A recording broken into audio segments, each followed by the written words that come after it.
नमस्कार दोस्तों, मेरा नाम है इमरान मनी और मजा में आपका स्वागत है। दोस्तों, आज के वीडियो में हम बेनिफिट्स ऑफ एसआईपी देखने वाले हैं और ऐसे 8 बेनिफिट्स हम आज के वीडियो में डिस्कस करेंगे जो एसआईपी में इन्वेस्टमेंट करने से आपको मिलते हैं। तो कौन से वो 8 बेनिफिट्स हैं, एक एक करके इस वीडियो में हम डिस्कस करेंगे। तो ये वीडियो आप स्टार्टिंग से लेकर एंड तक पूरा देखिएगा। चलिए फिर से वीडियो शुरू करते हैं।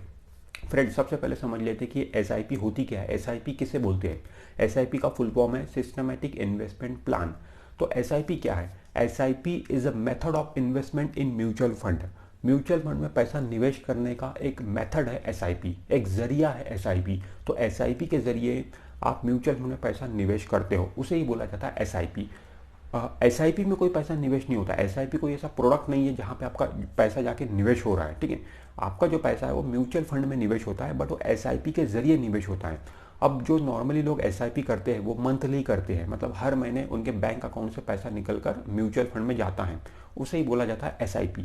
अब आप ये मंथली की जगह पे आप क्वार्टरली भी कर सकते हो, मतलब हर 3 महीने में एक बार, वीकली भी कर सकते हो, ठीक है, हर हफ्ते में एक बार, और डेली भी कर सकते हो, हर दिन।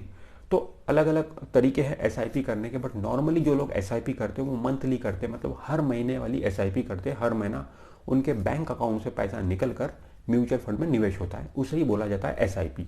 और दोस्तों देखिए, जो एसआईपी का जो इन्वेस्टमेंट है वो पॉकेट फ्रेंडली इन्वेस्टमेंट है, ठीक है। मतलब एसआईपी करने से क्या है कि आपके जेब पे ज़्यादा भार नहीं पड़ता है, ठीक है। अब देखिए, मिनिमम एसआईपी आप 500 रुपये की भी कर सकते हो, मतलब 500 रुपये महीना सिर्फ म्यूचुअल फंड में आप निवेश कर सकते हो, और मैक्सिमम की तो कोई लिमिट है नहीं, ठीक है। बट मिनिमम आप 500 रुपये पैसा निवेश कर सकते हो। मतलब इससे क्या है कि आपके पॉकेट पे ज़्यादा भार नहीं पड़ता है। आप आपकी जो इनकम है उस हिसाब से आप अपनी एसआईपी के अमाउंट को रख सकते हो और उतना पैसा निवेश कर सकते हो। और जो आपके डेली के खर्चे हैं, महीने के खर्चे हैं, वो आसानी से आप पूरे कर सकते हो। तो एसआईपी में आपको कोई बहुत बड़ी रकम देने की ज़रूरत नहीं है। हालांकि जितनी ज़्यादा रकम आप दोगे एसआईपी में उतना ही पैसा आपका बनेगा, ये तो बात सच है। बट फिर भी आप अपने कन्वीनियंस के हिसाब से आप जितना दे सकते हो एसआईपी में, जितना आप निवेश कर सकते हो, उतना पैसा आप एसआईपी में हर महीने निवेश कर सकते हो। मिनिमम जैसे कि मैंने आपको बताया कि आप 500 रुपये का भी आप निवेश कर सकते हो महीने का। तो ये पॉकेट फ्रेंडली इन्वेस्टमेंट है एसआईपी पूरी तरीके से। तो ये पहला फायदा हुआ एसआईपी में पैसा निवेश करने का। दोस्तों, दूसरा पॉइंट है कि ऑटोमेटिकली आपके बैंक अकाउंट से पैसा डिडक्ट होकर म्यूचुअल फंड में निवेश हो जाता है। होता क्या है कि दोस्तों, ईसीएस मैंडेट होता है, ठीक है। ईसीएस लगा हुआ होता है, वो ईसीएस के थ्रू क्या होता है कि ऑटोमेटिक आपके बैंक अकाउंट से हर महीना पैसा निकलेगा और म्यूचुअल फंड में ऑटोमेटिक जाके इन्वेस्ट हो जाएगा।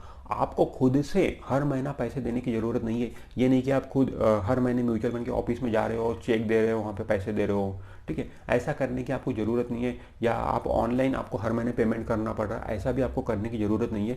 नॉर्मली ईसीएस लगा हुआ होता है, ईसीएस मैंडेट होता है। तो उसमें क्या होता है कि हर महीने आपके बैंक अकाउंट से ऑटोमेटिक पैसा डेबिट हो जाएगा और म्यूचुअल फंड में निवेश हो जाएगा। आपको कुछ भी करने की ज़रूरत नहीं है।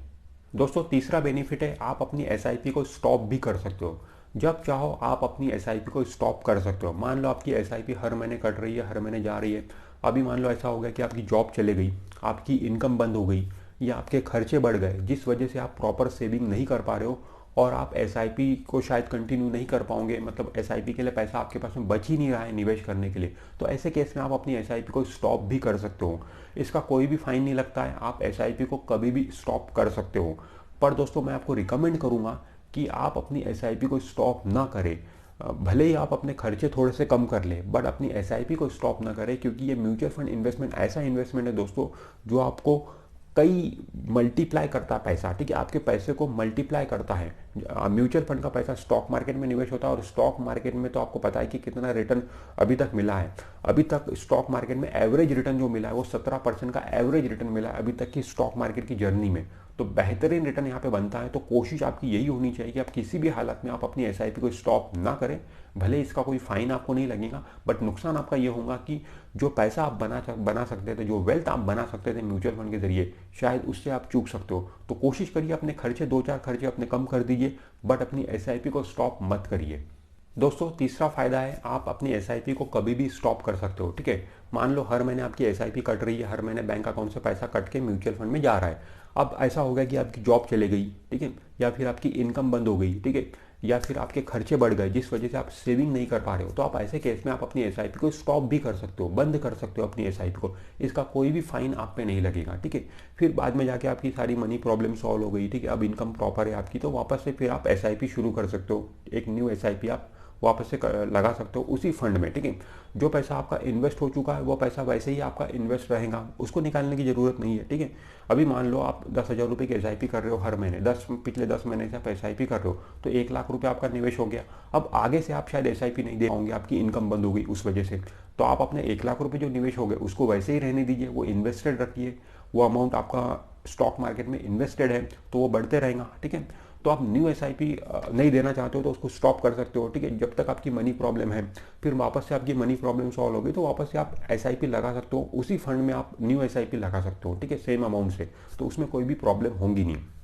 पर दोस्तों मैं आपको रिकमेंड करूँगा कि आप अपनी SIP को स्टॉप ना करें, कोशिश करें कि अपनी SIP को किसी भी तरीके से स्टॉप ना करें, क्योंकि दोस्तों SIP का जो पैसा है, म्यूचुअल फंड का जो पैसा है, वो स्टॉक मार्केट में निवेश होता है, और स्टॉक मार्केट ने अभी तक की जर्नी में 17% का एवरेज रिटर्न दिया है।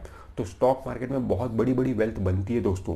तो आपको, आपकी कोशिश यही होनी चाहिए कि किसी भी तरीके से आप अपनी SIP को स्टॉप ना करें, अपनी SIP को कंटिन्यू रखें।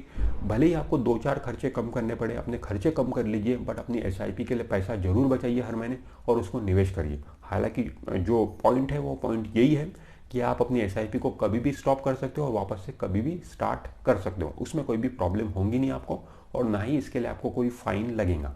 और दोस्तों चौथा फायदा ये है कि आप अपनी SIP को स्किप कर सकते हो। स्टॉप करना एक अलग चीज़ हो गई, स्किप करना एक अलग चीज़ हो गई। मान लो हर महीने आपकी SIP जा रही है, ठीक है, अभी एक महीना ऐसा आया कि वहाँ पर आपकी इनकम नहीं है या फिर वहाँ पर कोई बड़ा खर्चा आपको आ गया, शायद वो महीना आप SIP नहीं दे पाओगे, तो आप सिर्फ एक महीने के लिए आप अपनी SIP नहीं देना चाहते हो, तो ऐसा आप कर सकते हो। उसके लिए सिंपल आपको करना क्या पड़ेगा कि आपके बैंक अकाउंट से पैसा डिडक्ट हो रहा है, हर महीने SIP जा रही है, मतलब आपके बैंक अकाउंट में अगर सफिशिएंट बैलेंस नहीं रहेगा, सफिशिएंट फंड नहीं रहेगा, तो आपकी SIP स्किप हो जाएंगी, ठीक है। मान लो 10,000 रुपये की आपकी SIP लगी, आपके अकाउंट में 10,000 रुपये है ही नहीं, तो वो डेट आ जाएंगी SIP की, तो ऑटोमेटिक वो SIP स्किप हो जाएंगी, मतलब बाउंस हो जाएंगी। तो उस केस में आपको कोई भी फाइन नहीं लगेगा, ठीक है, बट आपकी SIP छूट गई। तो आप ऐसा 1-2 महीना कंटिन्यू कर सकते हो, मतलब एक महीना स्किप कर दिया, दूसरा महीना भी स्किप कर दिया, बट कोशिश करें कि 3 महीने कंटिन्यू स्किप ना हो आपकी SIP। अगर कंटिन्यू 3 महीने SIP स्किप हो गई तो होगा क्या, फाइन तो आपको बिल्कुल नहीं लगेगा वो केस में, बट आपकी SIP स्टॉप हो जाएंगी ऑटोमेटिकली। अब स्टॉप होने का मतलब है कि फिर नेक्स्ट मंथ ही आपकी SIP कटेगी ही नहीं, आपके बैंक अकाउंट से पैसा कटेगा ही नहीं, आपकी SIP स्टॉप हो जाएंगी। तो कोशिश करें, एक आधा महीना आपका स्किप हो गया, ठीक है, चल जाएगा, बट हर महीना, मतलब कंटिन्यू 3 महीना स्किप मत होने दीजिए, वैसे केस में आपकी SIP स्टॉप हो जाती है। बट दोस्तों कोशिश करिए कि हर महीने म्यूचुअल फंड में पैसा आपका निवेश होता रहे, SIP को स्किप ना होने दे, क्योंकि दोस्तों ऐसा करोगे तो आपका प्रॉपर पावर ऑफ कंपाउंडिंग का बेनिफिट आपको नहीं मिलेगा। पावर ऑफ कंपाउंडिंग का बेनिफिट जो मिलता है दोस्तों, वो पैसे पे पैसा बनता है, ठीक है।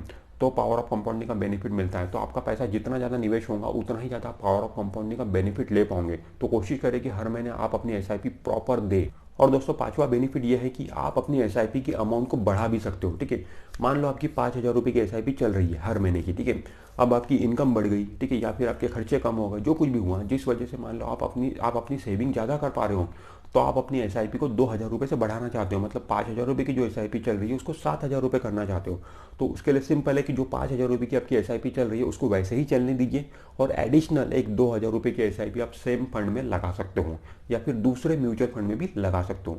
तो इस तरीके से आप अपनी SIP की अमाउंट को बढ़ा सकते हो। और दोस्तों आइडियली ये है कि हमें SIP के अमाउंट को बढ़ाना चाहिए।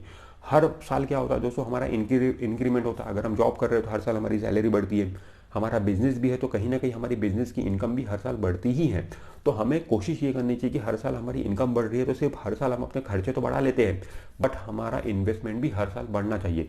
इसीलिए ये आइडियल रहेगा कि आप अपनी हर साल अपनी SIP के अमाउंट को बढ़ाओ।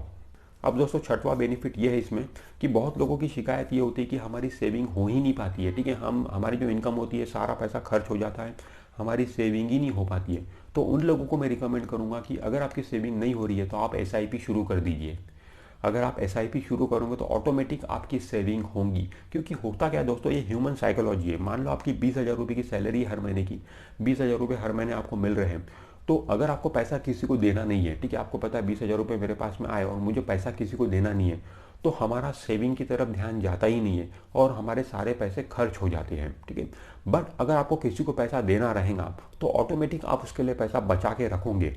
अगर आपकी SIP लगी भी रहेंगी, आपको पता है कि हर महीने की 15 तारीख को मेरे बैंक अकाउंट से पैसे कटते हैं SIP के, तो 20,000 रुपये की मेरी इनकम है तो मैं डेफिनेटली उतना पैसा खर्च कर दूंगा ठीक है, जो करना है। बट एसआईपी मान लो 5,000 रुपये की है तो मैं 15,000 रुपये खर्च कर दूंगा, बट 5,000 रुपये मैं जरूर बचा के रखूंगा एसआईपी में जाने के लिए। कोई भी दोस्तों ऐसा नहीं चाहेगा कि मेरी एसआईपी स्किप हो जाए, ठीक है। ऐसा अगर चाहेगा तो फिर वो एसआईपी लगाएगा ही क्यों। तो बेटर यही है कि हम एसआईपी शुरू कर दें। तो इससे क्या होगा कि हमारी सेविंग ऑटोमेटिक होंगी, सेविंग करने की आदत हमारी बढ़ेगी और ऑटोमेटिक आपका सेविंग होकर पैसा इन्वेस्ट भी होगा। तो बेहतरीन तरीका है ये सेविंग करने के लिए, अपनी साइकोलॉजी को बनाने के लिए आप अपनी एसआईपी लगा दें। भले ही स्टार्टिंग में आप 2,000 रुपये की, अगर आपकी 20,000 रुपये की इनकम है हर महीने की, तो आप 2-3 हज़ार रुपये की तो एसआईपी कर सकते हो दोस्तों। इतनी तो हमें सेविंग करनी चाहिए अपनी फ्यूचर के लिए। और दोस्तों सातवां बेनिफिट यह है कि मिनिमम और मैक्सिमम की कोई लिमिट नहीं है। जैसे कि मैंने आपको पहले भी बताया कि एसआईपी इन्वेस्टमेंट में आप मिनिमम 500 रुपये की भी एसआईपी कर सकते हो और मैक्सिमम की तो कोई लिमिट नहीं है। जितना पैसा आपके पास में है उतना पैसा आप एसआईपी के रूप में लगा सकते हो, उसमें कोई भी प्रॉब्लम नहीं है। तो कहने का मतलब ये है कि बहुत ही अच्छा इन्वेस्टमेंट है। इसमें मतलब हर कोई इन्वेस्ट कर सकता है। 500 रुपये हर महीने के तो हर कोई बचा सकता है, ठीक है। मतलब छोटे से छोटा आदमी भी 500 रुपये हर महीने के तो बचा ही सकता है और वो बचाता भी है।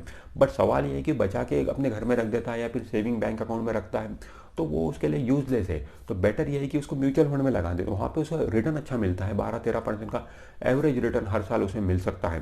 तो मिनिमम और मैक्सिमम की कोई भी लिमिट नहीं है। छोटे से अमाउंट से भी आप एसआईपी शुरू कर सकते हो। और दोस्तों आठवां बेनिफिट है पावर ऑफ कंपाउंडिंग।